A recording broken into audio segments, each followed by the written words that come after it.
Hey there guys and girls, welcome back to the channel. We've got the 2012 BMW X5 E70 up on the jack stands safely, as you can see.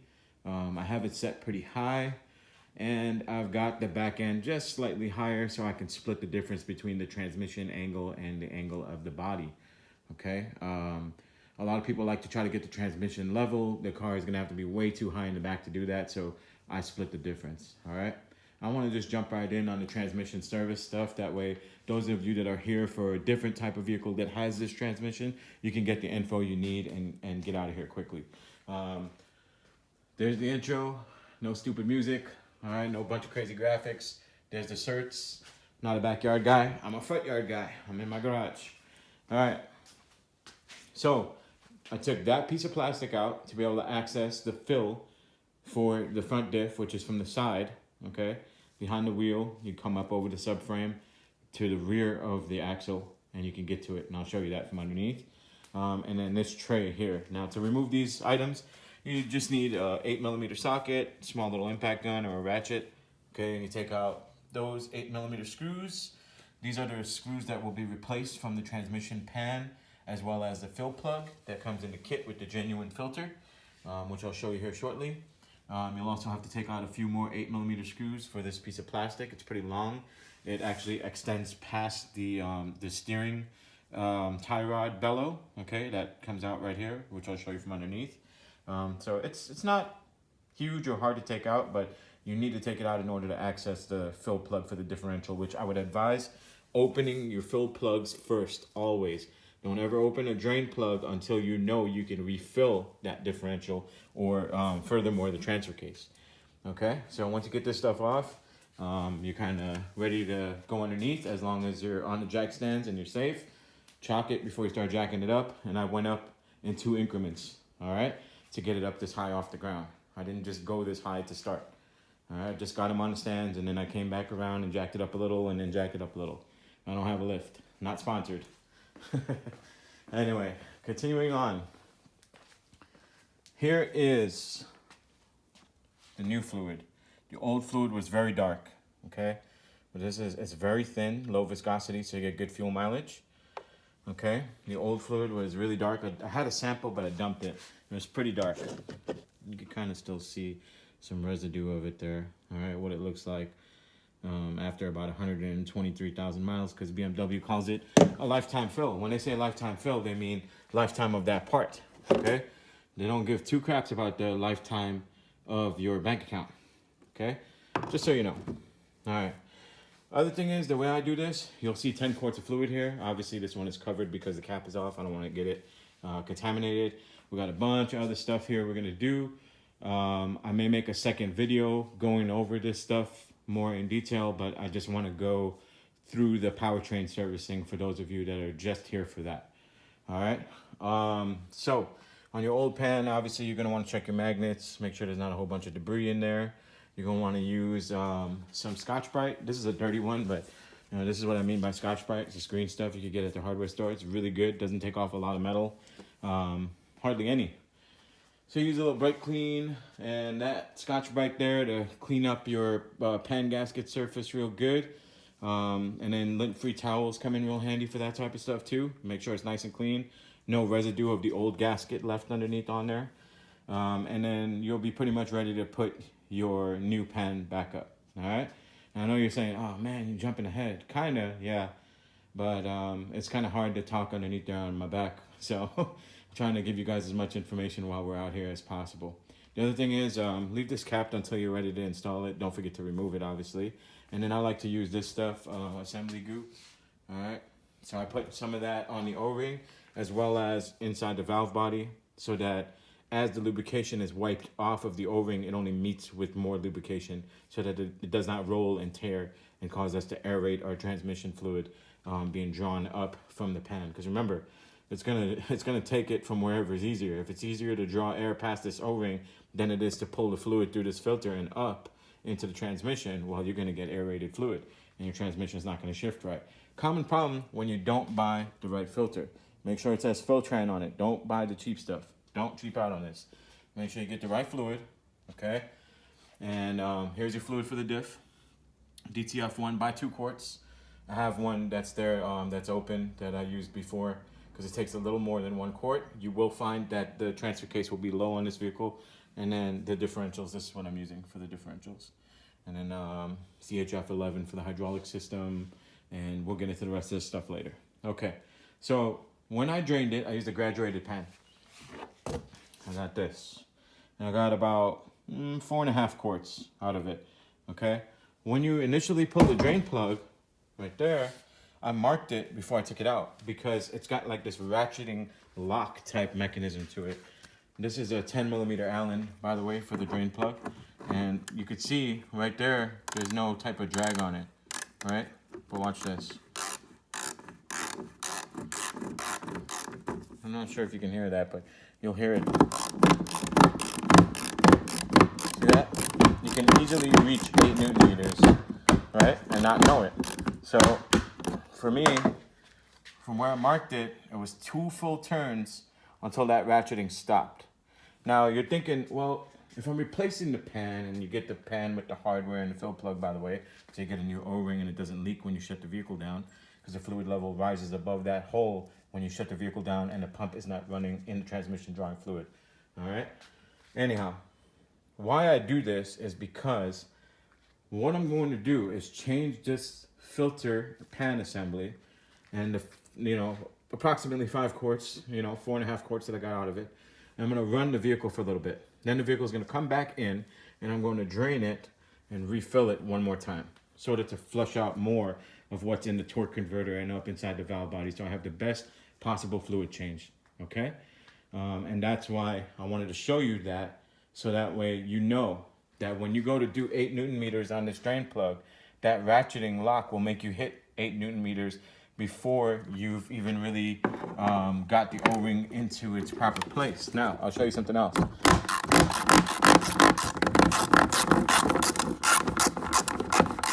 Sorry for the crazy footage, but there's a smooth area there where the O-ring sits, and let me try to find it. There it is. The O-ring does not get smashed in there. It's just it going up into its housing that actually allows it to seal, okay? It just has to be in place. It doesn't have to be over tightened down and smashed. Those threads are pretty fine. They're plastic. It's not a huge diameter, so there's not a lot of surface area for threads. It'll be real easy to break this or strip this, okay?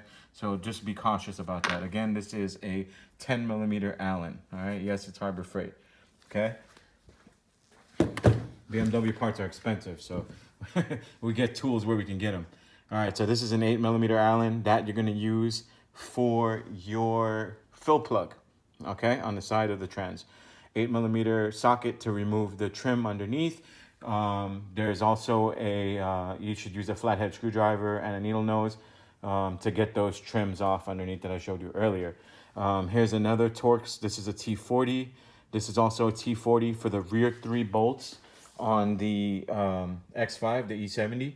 It's really tight to the cross member, so this will enable you to get in there and get those 3 loose. Also, another thing I do is I put this little bottle jack with a piece of wood underneath there. That actually helps me just lift up the transfer case just a little bit using the flex of the mount. Not too much, you don't want to mess up your mount, but just enough that you can get your tool in there and out. Just crack them loose and then use your fingers to spin them out the rest of the way. All right, because the tool, if you back it off too far, the tool will be up against the cross member and you won't be able to get it out. All right, so good tip right there.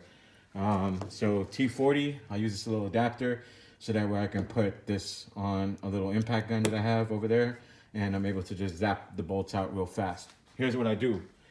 I take out those back 3 first, okay? Then I loosen all these up pretty loose right here, and then I crack these last. The reason being, the pan will drop down at the back, and it will enable me to drain more fluid out. But be ready, because when you actually take that pan down away from the transmission and disengage right here, you're gonna see that there's more fluid up in the pump that's gonna drain out, and in the filter that's gonna drain out into here. So be ready for that, because the pan's not gonna be totally empty, and there's gonna be more dripping off the valve body and such. So I let it sit overnight. If I can have the vehicle overnight, I'll pop the pan down like that and leave that drain plug loose. I'll let it sit overnight and just continue to drain.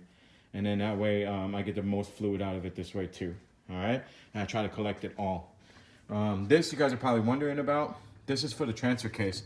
As you can see, low profile is like the thing here, okay?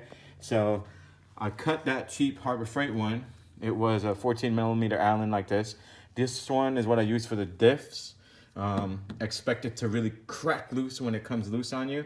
That's just the way those are. They've always been that way. I don't know why, but maybe it's just the torquing and that they've never been removed. Anyhow, be ready that it's gonna kind of snap on you when it comes loose. Okay, not break, but I mean snap loose. So your hand's gonna move rapidly. So don't punch anything or dent a fender with like a super long extension or anything like that. So I cut this so that I can access the fill and drain plugs for the transfer case. All right. Let me give you some specifications while we're right here. Okay.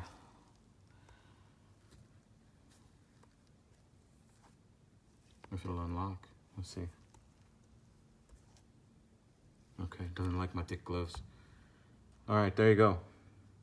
Torque specs for the different pans as well as the sequence. All right, this info is from ZF. You can double check it on their website if you like. You know, you're just gonna hurt my feelings if you do, but that's all right. Also, you can use MitchellDIY.com, MITCHELL DIY.com. I get a lot of specifications from them. It's about 20 bucks, but you can basically just search one car, anything you want about that one car, any diagrams you want. Seems kind of expensive, but I don't spend $1,500 a year on Mitchell's real program or all data or anything like that. I just get what I need. Okay, if I can't find it online, I go ahead and I use that Mitchell site, and it's never steered me wrong. Okay. This is once you've done your initial fill, okay? What you'll do is you'll start the engine. I let it run for at least 10 seconds before I just go revving it to 2,000 RPM. I think that's a little crazy. You don't have oil up through everything. If the engine is warm, like let's say you didn't let it sit overnight, then everything is still pretty well oiled up, and you can just start it up and give it a few seconds and then rev it to 2,000. I don't even rev it that high. I rev it like 1,500. That's it. For about the 30 seconds, let the torque converter fill. I also do that in neutral with these E-shift models, so that way everything, as much as possible, can get filled, and I keep my foot on the brake. All right. Then you shift the transmission manual into every gear possible. All right, manually into every gear possible. So obviously switch it over into manual mode, and it'll probably let you, go through up until about third gear. Okay. Then once you do that, keeping your foot on the brake because you don't want to drive the traction control in the variable gear case nutty, right? You check the temperature. It says you're going to need a scan tool, but there's a workaround that I'll show you. 40 to 50 Celsius or 104 to 122. Okay, that's what you're measuring the temperature. You want to see that temperature, and it says before the second fill. Okay, I don't really like that because I think the transmission could run low on fluid between there. So what I do is I start putting more fluid in it right away. Not a whole lot, maybe another quart and a half, and it may start dribbling out the side. And then what I do is I'll let it come up to temperature, and then when I see just a very fine stream coming out of that fill plug, that's when I go ahead and put the fill plug in. So you got to be up to that temperature right there with a very small stream of fluid coming out, okay? And then it will be set exactly where it should be, okay? Hopefully that will do it for you. If not, message me and I'll try to give you a different method of explanation. Okay, but that's pretty much it. All right. Now the other thing is with the transfer case and the differentials. I wanted to tell you guys that it is 60 Newton meters for both the transfer case, drain, and fill plugs. Always open your fill plug first on your differentials and your transfer case, so you know that you can get fluid back in.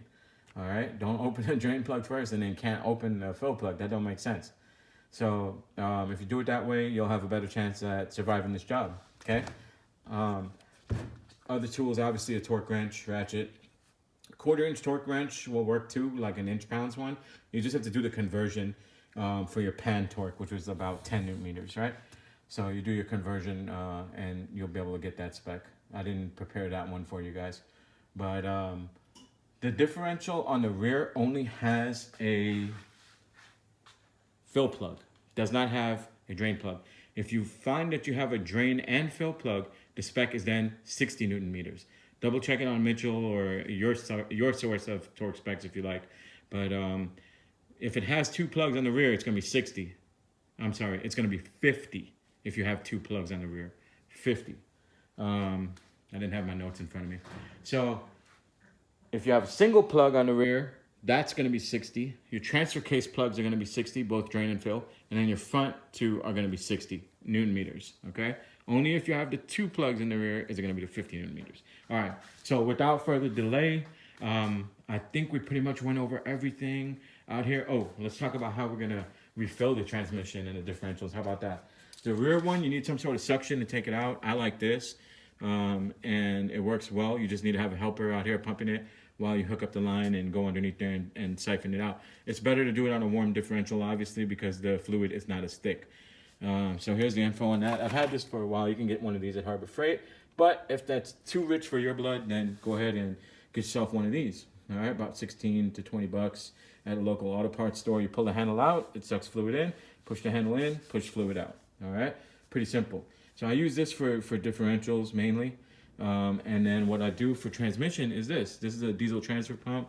I got some extra long leads with some alligator clips. It's a 24 volt pump, so I need to hook 2 motorcycle batteries together to make it work. But anyway, you follow the line, and I got a electronic switch for turning it on and off, and then also got a valve, so that way I don't spill a whole bunch of fluid.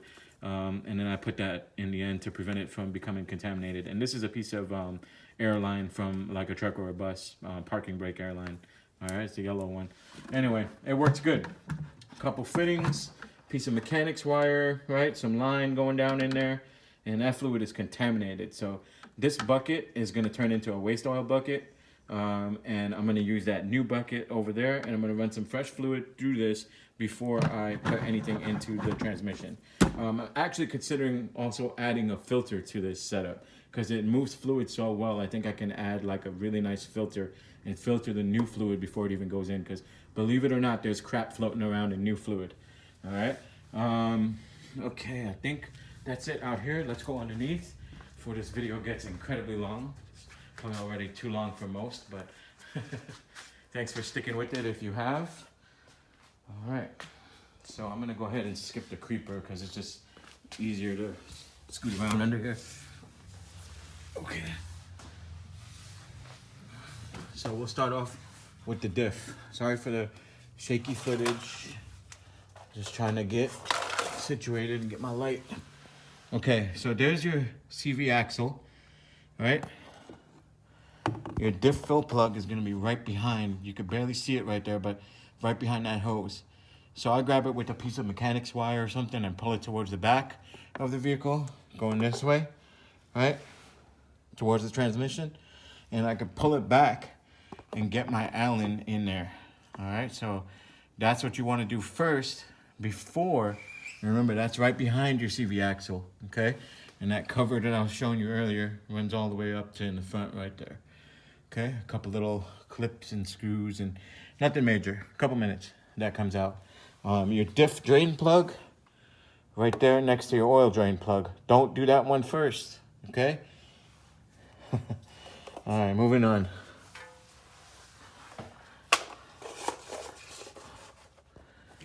Easy to get the drain plug first, but you'll get in trouble. Okay, there is the transmission with the with simply the pan filter assembly removed. Okay, while you're under here, there's a tag over here on the side. Okay, it's got like a 1068 number or on a 6 HP or a 1087 or a 1098 number on these transmissions. Anyway, get all that info accurately, okay? Use a mirror and a light, do whatever you gotta do, get that info. Also take a picture of your solenoid colors because you can get a solenoid kit later on, and remember these have a plastic seat in them, so they tend to wear out and start to cause erratic shifting. Also, there's a foam strip that you can put on there that aids in preventing the solenoids from shorting out when you get metal floating around inside the transmission fluid, okay? And then your park solenoid, the famous park solenoid right there, okay? If you wanted to remove this valve body from the vehicle from this point to do the solenoids and say the spacer plate, it's not that big of a job. The screws that remove the valve body are bigger than the ones that hold the valve body together. Okay, now you want to watch a real detailed video on separating this valve body before you actually do it. In the future, I will be doing a video on this when I get the parts together to do it. But for now, I'm doing the initial service on it. And later on, we will change all the solenoids as well as the spacer plate. So while you're in here, you're gonna wanna get the spacer plate number. That's the plate that goes between the upper and lower halves of the valve body. And there's the spacer plate numbers right there that you need. You could contact Sonnax, Sonnax, or you could contact the CTSC, which is the California Transmission Supply Company, or you could contact Ericsson in Connecticut. Those are all good sources for parts for these things, good people. You can ask for Klaus over at CTSC, or you can ask for Nat over at Ericsson in Connecticut, and they'll get you all the parts you need for this stuff. All right. Also, before you would go trying to remove this valve body, another thing you want to know is back in here, you need to remove, there's one screw up in there in the middle. All right. It's the one that's closer to that plastic that you see. That's your output speed sensor. So you want to remove that and pull the output speed sensor down and remove those 3 screws back there that actually hold the mechatronics, the tail end of it up. And then on this one, this is a little lever that you will flip down like this so that you can remove the mechatronics sleeve, which I'll show you guys that right now. You're gonna have to push in on it while you flip that lever down in order to get it out. And there's its final resting position. So if you're going back together, you know what to do. You know where to put it, okay? But going back together, you have to push in on that sleeve while you flip this lever up, okay? Similar to the 6HP, all right? To get it to seat all the way, and then make sure that that electrical connector gets seated. Anyhow, there's your fill plug, a nice little drain off rail that they made for you, so that way when it's dripping off of here, you can tell where it's dripping from. It's not ending up in your gasket area. Another nicely designed part of this transmission, all right? So I know that's probably more information than you wanted, but there you go. So we got the front diff, we got the transmission. We know we're gonna clean up the gasket surface real good before we go put the pan up, and then we'll do our initial fill through that side hole that I showed you guys over there, right? And then what we're gonna do is, once it's spilling out of there, obviously you have your catch pan right underneath it on the ground here, and then you will run the engine, shift it through its gears, and you'll fill until it's spilling out just a little bit, and then let the transmission warm up. As the transmission's warmed up to temperature, once you have a very small stream leaking out of there, and it is up to temperature, that's where you put the plug in it, and you should be at your proper fill, all right? Now let's move along to the rear differential. And I'll just scoot along underneath here so I can show it to you guys. Sorry about the shaky video. Close your eyes for a second so you don't barf. Okay, with the differential, we only have one plug. So we're gonna suction it out, and then it's gonna be 60 Newton meters going back in, right? Okay, but what we pass on our way down here? The transfer case, so now I gotta go back to that. No big deal. Turn it around and go back up. Okay, remember that cut down Allen I showed you guys? Look wide. It's pretty close to that cross member here, right? You could probably get it if you take this plastic shield down. You could probably get a ratchet in there to get the fill plug, you know, up over the top of this cross member. I'll probably get them both like that. But with that cut down Allen, I don't have to. I just get in here, I'll mark them, take them out, and hopefully if the O-rings are still good, I could just reuse them. But I'll tell you right now, it's not recommended. But I will do this again, so I think I'll just go ahead and put them back in. I'll just lubricate them with some of that trans Goop stuff, and I should be good to go. All right, but you do what you want to do. Don't take my advice. This is just all for entertainment purposes only, okay? And sorry about that blurred footage.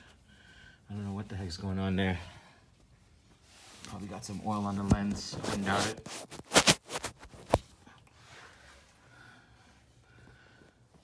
Maybe that's gonna get better. Let's see. There we go. All right. So you see where your transfer case stuff is, and it's a ATC 450. By the way, I'll give you a source for parts on that while we're under here. It's called awdtech.com. They're out of Slovakia, but they can get you parts for that transfer case in like 2 days. So I've used them before for Mercedes transfer case rebuilds. If you have a shuttering issue when you make a U-turn, or that code for VCG oil wear, this is the cause of it. More than likely, make sure you change that oil out, and you won't get a lot out of it. You can see there's some wetness on that actuator up there. Might be seeping. I don't know. It might be evaporating. I don't know what's in that special $54 bottle of fluid, but this is how you get to it and service it. And like I said, it's just over a quart in there, and you won't get anywhere near that coming out when you drain it. So expect that.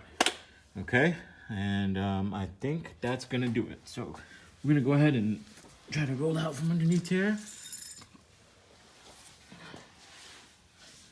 And that's pretty much it for the powertrain video. All right. As you can see, we got the valve cover and the spark plugs, which is another topic right there. That number, it should have an S after it. ZR5TPP33 should say S after it. If not, there's also an NGK version. Sorry guys, I'll show you guys that since we're still on here together. If you stayed that long, I'll give you a little bonus information. So the one with the S is the one on the bottom. So Bosch says there's a little better grounding involved with that plug, okay? And then I found this on a forum digging, that NGK part number right there. I like that. So there's a guy that put them in, and he was having problems. They weren't running good, misfiring and stuff, where his car wasn't misfiring previously. And then he changed them out to those, and the car ran great. So just a little tidbit of what I've read online. Just figured I'd pass that info on to you guys. And give you one more look at the parts here. Try to get you this part number on the coils. And you already got the spark plug part numbers. Also, I'm going to clean the Vano solenoids. I have a pretty good video on how I do that using a little eBay pulse generator. Really good stuff. Check it out, guys. Thanks for checking out the video. I'm glad you stayed as long as you did. If you watched it till the end, please like and subscribe, and I'll keep trying to post some more content. And I will definitely be upgrading from this iPhone to a proper camera to make my videos for you guys. All right, thanks a lot. Wear your mask, like and subscribe. Be very careful. Take care, guys. Bye.